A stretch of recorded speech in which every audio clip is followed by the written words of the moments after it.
तो बात कर लेते हैं कि फिनोटाइप और जीनोटाइप का क्या मतलब होता है। इन दोनों टर्म्स में बच्चे अभी भी बहुत ज्यादा कंफ्यूज हो जाते हैं कि फिनोटाइप क्या होता है, जीनोटाइप क्या होता है। तो फिनोटाइप का मतलब होता है physical appearance, P for phenotype, P for physical appearance. आपको मेरा फिजिकल अपीयरेंस कैसा दिखाई दे रहा है, आपको मैं लंबी दिखाई दे रही हूँ या आपको मैं छोटी दिखाई दे रही हूँ, आपको मेरे बाल कैसे दिखाई दे रहे हैं, आपको मेरी आंखों का कलर कैसा दिखाई दे रहा है, मेरे फेस का कलर कैसा दिखाई दे रहा है, इसको मेरा फिनोटाइप बोला जाता है।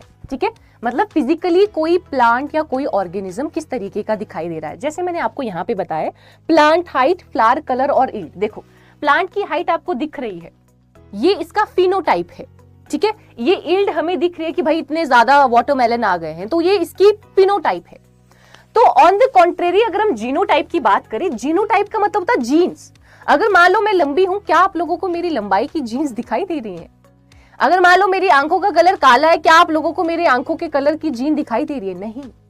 जो हमारा जेनेटिक कॉन्स्टिट्यूशन है, मेरी जीन्स जो है, उनको बोला जाता है जीनोटाइप। उनको क्या बोला जाता है? जीनोटाइप। किसी भी ऑर्गेनिज्म या पौधे के जेनेटिक मेकअप को उसका जीनोटाइप बोला जाता है।